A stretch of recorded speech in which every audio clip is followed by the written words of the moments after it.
This war is not about economics for the Russians. From their point of view, if they can't reestablish the forward crustal defense that the Soviet Union had, they will disappear from this earth. And they're right.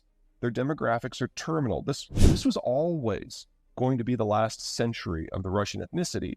And they feel, and I think rightly, that if they can't forward position, then they're going to be fighting internal rebellions at home, because probably now 1 in 3 Russian citizens is no longer ethnically Russian. And the non-Russian ethnics had very high birth rates, while the Russian ethnics had very low birth rates. So they really do see this as the twilight of their lives, and they're right. So if we get to a position where the Russians feel that the leverage makes sense, of course they'll do it. But from the European point of view, they're not going to force the issue as a unit, as a European Union. There's still the possibility that some country, like in Italy or Latvia, will just decide, enough is enough and start going after the maritime cargo. And that'll destroy the insurance picture for the entire region. And that is more than enough to type us into crisis in multiple sectors all at once. Bottom line here, the Russian stuff will all go away and never come back. That's cooked in now. The Russian technological base is weak. Their workforce was hollowed out before they started throwing hundreds of thousands of people at this conflict. They're incapable of maintaining their own system, especially when it comes to energy and petrochemicals and mining. A lot of the growth we have seen around the world since 1992 has been about the inclusion of places that didn't participate in the first wave of globalization into the system. That's Brazil, that's China, that's Russia. If you go back to 1992, there was only one product where Russia was a top 3 producer, and that was oil. Now they're a top 3 producer of over 20 different materials that we all use every day. Without the Russians participating eagerly, this will all go away. The question is whether it's this month, this year, this decade. So we all need to prepare for that one way or another. So there's just a lot of things we're going to have to figure out how to do differently or how to do regionally if we still want the things we've become used to. So Russia has 8 million men in their 20s. About 1 million are now committed to the war, and about another 1 million have left. If Putin is not in power, someone very much like him will be. There was a coup in the Soviet period back in 1982. And at that point, the KGB took over. And that was Chernomyrdin and Andropov and Gorbachev.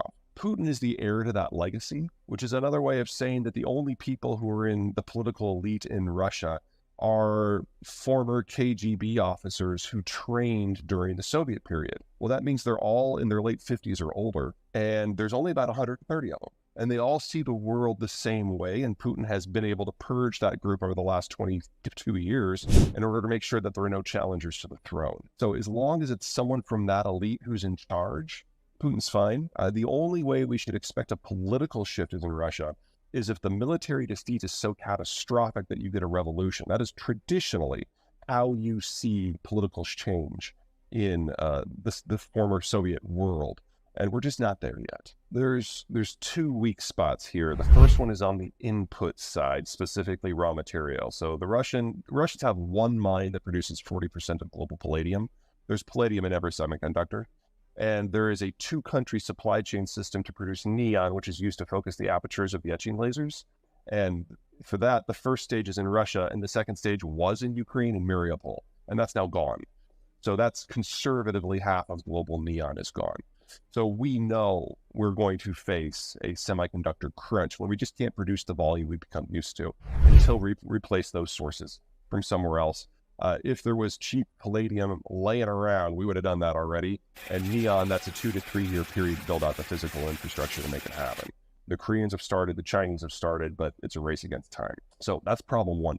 Problem 2 is that there's not just one kind of semiconductor, so it gets kind of hairy really quickly. But let's start on the high end, because that's what everybody is concerned about. There are over 6,000 firms globally that are involved in semiconductor fab facilities for the 10 nanometer and better chips. 5,000 of them are involved with a company called ASML, which is a Dutch firm that does the lithography. Most of those 5,000 firms have no global competition. They're highly specialized. They do one thing for ASML, and most of them only have ASML as a customer. Now, these firms exist in China, and Japan, and South Korea, and Taiwan, the United States, and Canada, Mexico, and above all, Germany. You miss a few of those pieces, and ASML in its current form cannot function. Now, I am a huge fan of ASML. I think it is the world's best company. Whether it's quality control, managing their supply chain, the technical innovation, the corporate secrecy. Oh my God, they're so good at that. But they are the only company on the planet that makes the lithography machines, which are the most sophisticated machines humans build, for every single one of the fabs that produces the 10 nanometer and better chips. So one piece of that constellation falls out and the whole thing stops. So we don't need a war over Taiwan for this to break down. We need to rebuild the ecosystem in a more sustainable way. And since there are so many pieces to that, this is a multi-year process. So we should count on losing the leading edge chips on a global basis. On the low end, 90 nanometer and worse, the analog chips, the Internet of Things chips, that is 70, 80% within the Chinese system. We should count on losing those too. Now, everything in the middle, the 90 to the 10, like the workhorse chips, most of what we need to do the things that we consider necessary, whether it's aerospace, computers that are not servers, that system is more redundant. That system has more players that have more backup, and there's more competition across the space. I actually think that general area will be fine. But if you want to do Internet of Things, if you want to do electric vehicles, if you want to do automated driving or AI, that we need to write off for a few years. And that is going to be very difficult to build back at scale. But in the worst case scenario, and I don't get to say good news very often, so please take this to heart.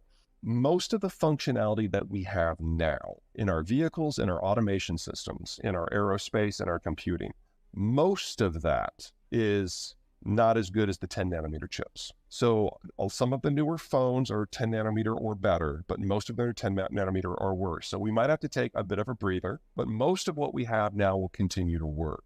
It's just that the pace of improvement is going to slow considerably. It's not just that 90% of the good chips are made in Taiwan. It's that the constellation of forces that allow them to be made in the first place, that is what's in danger. It doesn't matter where the break is. ASML is too distributed in the production system, and they have no backups internally, and there is no backup in the market.